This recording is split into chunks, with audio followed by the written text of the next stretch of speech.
안녕하세요, 홈튜브입니다. 반갑습니다. 헬승, 오늘은 Q&A 시간을 한번 가져보려고 해요. 어떤 질문들이 들어왔냐, 제가 이렇게 보면 사실 제일 많이 들어왔던 게 첫 번째 질문으로 제가 해도 될지 모르겠지만 여자친구 있나요? 여자친구 있고요. 여러분들께서 만약에 원한다, 지금 커플 브이로그 이렇게 만들어 놓은 겁니다.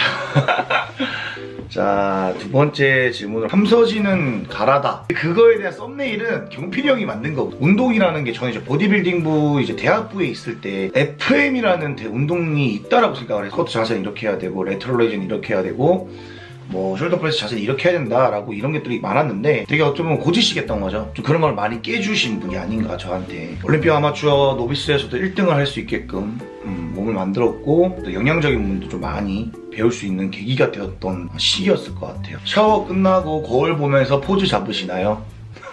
제가 아침에 샤워를 하거나 자기 전에 이제 샤워를 하면 몸을 보면 항상 스트레스를 받아요. 몸이 너무 안 좋아서, 와, 멸치 한 마리가 지금 제가 99kg인데 지금 100kg가 1kg가 나왔습니다. 거울 볼 때마다 포즈 안 취해요, 솔직히 말하면. 그냥 한번 쓱 보고 말아버립니다. 저희 화장실 조명이 별로 안 좋아가지고 포즈를 잡아도 똑같이 나와요. 저는 키가 172고요. 그 다음에 현체중 99kg고 사회생활을 할 때 있어 기본적인 건 많겠지만 그중 가장 중요시 여기는 건 어떤 분인가요? 저는 예의를 좀 많이 중시 여기는 것 같아요. 그 사람의 이제 어찌 보면 언행이 되게, 언행에서 인성이 보인다라고 얘기를 많이 하죠. 상대방을 존중하고 우도른을 공경하고 그런 모습들에 인해서 어떤 그 사람이 보이는 것 같아요. 꼰대라서 그런지 예의에 대해서 좀 많이 생각을 하는 것 같습니다. 그리고 뭐 자격증 어떤 것들이 있냐라고 여쭤보셨는데, 저는 이제 체육 관련 자격증은 좀 10개 정도 가까이 되는 것 같아요. 되게 뭐 사소한 수료증부터 시작해서 여러 가지. 근데 제가 이제 좀 유별나게 가지고 있는 자격증이라고 한다면 조리기능사 가지고 있고요. 지금 사회복지사 준비하고 있어요. 사회복지사 실기까지 마쳤고 이제 한 학기만 더 하면 끝 납니다. 네. 간장 체육관에서 수업이 없을 때는 트레이너들이 뭐 하나요? 라운딩 도나요? 폼 보고 놀래키나요? 폼 보고 놀면 혼내키나요? 저희 헬스장 같은 경우는 조금 프리한 것을 좀 추구합니다. 저는 뭔가 구글 하면 뭔가 선진 어떤 그런 경영이 떠오르잖아요. 그런 것처럼 미녀와 수심하면 좀 트레이너들이 각자의 자리에서 스스로의 이제 역량을 펼칠 수 있게끔 만드는 게 하나의 리더의 몫이 아닌가 생각을 해요. 근무 시간 운동하는 거는 회원들에 대한 신뢰도를 얻을 수 있는 가장 좋은 방법 중에 하나죠. 트레이너들이 굉장히 컨디션이 좋고 피로함이 없어야 회원들에게 더 질 좋은 수업을 가르쳐 줄 수 있을 것이고, 28살 레드오션이라고 불리는 트레이너, 몸도 안 좋고 대회도 안 나가본 청년이 평생 직업을 삼을 수 있을까요? 이미 스스로가 레드오션이라고 생각을 하고 있어요. 몸도 안 좋고 대회도 안 나갔다라고 얘기하면서 스스로를 벌써 부정하고 있고, 또한 평생 직업으로 삼을 수 없을 것 같아요. 왜냐하면 그런 본인에 대한 확신도 없고 이 직업에 대한 태도와 어떤 마음가짐, 신념, 자긍심 등등 처음부터 다시 해봐야 될 것 같아요. 그런 질문 되게 많이 받아요. 트레이너를 하려면 뭐부터 준비해야 되나요? 트레이너를 하려면 무슨 자격증이 필요하나요? 트레이너를 하려면 시합을 뛰어야 되나요? 저는 뭐 체육대학도 나왔고 자격증도 따고 시합도 뛰는 사람이지만, 트레이너는 또 하나의 별개의 직업이라고 저는 항상 얘기를 하거든요. 플레이어와 트레이너, 어떤 코치의 성향을 가지고 있는 사람은 굉장히 다르다고 생각을 해요. 운동을 가르쳐 주는 것 뿐만이 아니라 이 사람에 대한 삶에 들어가서 함께 간접 경험하고 간접적으로 이야기를 듣고 그 삶의 일부분에 제가 속해져서 이 사람이 원하는 니즈를 파악을 하고 그런 니즈를 충족시켜주기 위해서 심리적인 거라든지 여러 가지 부분들을 좀 많이 갖춰줘야 된다고 생각을 해요. 트레이너라고 한다면 몸도 좋고 어떤 비주얼도 갖추고 있고 또 말을 잘하고 이런 것들도 되게 중요하긴 하겠죠. 이 세 가지 중에 한 두 가지만 잘 가지고 있는다라면 저 성공한 트레이너라고 얘기를 하거든요. 말을 잘한다는 건 결국에는 사기꾼처럼 막 회원들은 바보가 아니거든요. 이 트레이너가 정말 모르고 있다라면 모르고 나에게 돈으로 대하는 건지 아닌지 다 알아요. 회원들은 바보가 아니에요. 요새는 또 뭐 매체들이 많이 발전을 하다 보니까 말을 잘한다는 건 아는 게 많다라는 거예요. 내가 공부를 많이 하고 또 간접 경험 많이 하면서 그 안에서 내가 배우고 공부하고 그런 것들이 굉장히 중요하다고 생각을 하고, 운동할 때 뭐 세트 수나 뭐 횟수는 어떻게 가져가시나요? 라는 질문이 많은데, 여러분들 식사를 하시면서 반찬이나 이런 것들 먹을 때 몇 가지의 반찬을 먹고 반찬을 몇 개 먹었냐 세면서 먹지는 않잖아요. 그렇기 때문에 이상적인 어떤 적정한 무게와 반복 횟수는 개인의 운동 강도와 본인의 수준에 따라 달라진다고 생각을 합니다. 그래서 반드시 뭐 근지구력을 위한 향상된 반복 횟수, 근력을 위한 반복 횟수, 이건 어떤 이론적인 것들이지만 참고할 만한 사항들이고, 반드시 개인에게 맞는 설정을 할 수 있는 게 더 중요하다고 생각을 합니다. 민영화 야수심 견습이 되려면 어떻게 해야 되나요? 민영화 야수심에 채용되려면 어떻게 해야 되나요? 저한테 지금 선수 레슨 받고 트레이너가 되기 위해서 배우는 친구들이 너무 많아요. 이미 너무 많았고, 이미 지금도 많고, 이제는 민영화 야수심을 채용을 하지 않습니다. 현재 민영화 야수심 직원들 같은 경우에 대부분이 제가 운동을 가르치고 했던 친구들이고, 또 그 밑으로는 제가 가르쳤던 친구들이 또 가르치던 친구들이에요. 채용해서 하지 않는 거는 우리의 신념과 어떤 우리의 철학들을 공유할 수 있는 직장이었으면 좋겠어요. 그래서 같은 가치관이 아니더라도 비슷한 목표를 향해서 비슷한 가치관을 가지고, 그래도 이 안에서는 서로가 서로에게 도움이 될 수 있는 그런 공간을 만드는 게 제 목표이기 때문에 사람을 볼 때 굉장히 좀 신중한 것 같아요. 제가 이렇게 선택을 한다 해서 트레이너가 될 수 있는 건 아니고, 서로의 인연이 맞아야 된다고 생각해요. 저도 그 사람의 인생에 들어가는 것이고, 이 사람도 제 인생에 들어오는 것이기 때문에, 또 우리의 인생에 들어오는 거고, 함께 스며드는 거기 때문에, 지금 현재 훌륭촌 같은 경우에도, 훌륭선수촌 같은 경우에도 저희 세대에서 일하고 싶어하는 친구들이 굉장히 많아요. 민영화 야수심에서 일을 하고 싶어하는 게 꿈인 친구들도 굉장히 많습니다. 감히 제가 이렇게 건방지게 말씀을 드리면, 좀 더 단단하고 견고하게 좀 성장하면서 그런 우리가 가르쳤던 모든 친구들을 수용할 수 있는 그런 회사가 될 수 있도록 하는 게 제 어찌 보면 하나의 바람입니다.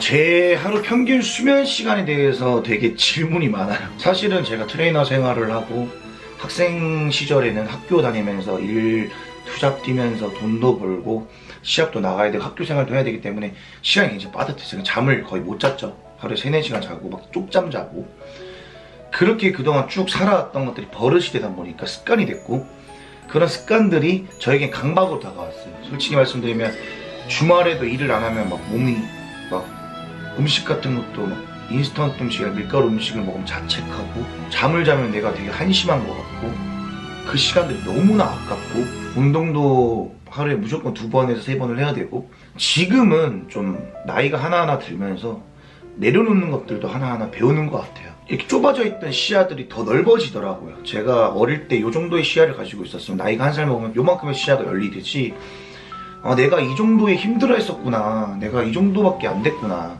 근데 지나고 나니까 이 일들이 그때는 그렇게 죽을 것처럼 힘들었던 것들이 지금은 힘들지 않는 거야. 되게 별거 아닌 거야. 그래서 내가 이렇게 힘들고 지쳐있을 때 내 5년 뒤, 10년 뒤가 5년 뒤, 10년 뒤에 내 나를 바라보는 상상을 해요. 저는 5년 뒤, 10년 뒤에 내가 지금의 나를 보면서 야, 그거 힘든 일 아니야 라고 얘기를 하겠죠. 이제는 좀 하나하나씩 그 강박들을 내려놓고, 운동도 너무 몸이 피로하면 하루에 1번만 할 때도 있고 2번만 할 때도 있고, 또 음식도 너무 가려 먹지 않고 이제는 즐기면서 맛있는 것도 먹고. 저 진짜 젤리가 너무 맛있어가지고, 초콜릿도 맛있어가지고, 제가 작년 11월 11일부터 이제 정확하게 빼빼로데이 날부터 빼빼로를 먹고 나서 과자라는 맛을 알아버렸는데, 이제 라면도 서스럼 없이 먹을 수 있을 것 같아. 시합 준비를 하실 건가요? 올해 중후반기 중에 하나를 뛸 생각이고요. 아마도 중반기를 뛰게 되면 다음 주 월요일부터 시합 준비를 할 것 같고, 제가 15년도부터 매년 나발을 뛰었어요. 15년, 16년, 17년, 18년, 19년, 20년까지 이제 시합을 뛰려고 하는 건데, 솔직히 말씀드리면 5기라고 얘기해야 되나요? 제가 15년도 주니어 때 3등을 하고 19년도 때 2등을 했어요. 남들이 보기에는 참 너가 잘 못해서 부족해서 그런 거다 라고 얘기를 하는데, 맞아요. 저는 그렇게 생각합니다. 그러니까 몸이라는 게 상대적인 거니까 당연히 1등보다 좋지 않으니 1등을 못하는 것이고, 저의 부족함은 저거 스스로 알고 있어요. 다이어트 상태도 그랬었고, 후면부도 그랬었고, 이제는 수준이 너무 높아지고 몸이 좋은 선수들이 너무 많아지다 보니까 이번에는 시합을 준비할 때 굉장히 신중하게 준비를 해야 될 것 같습니다.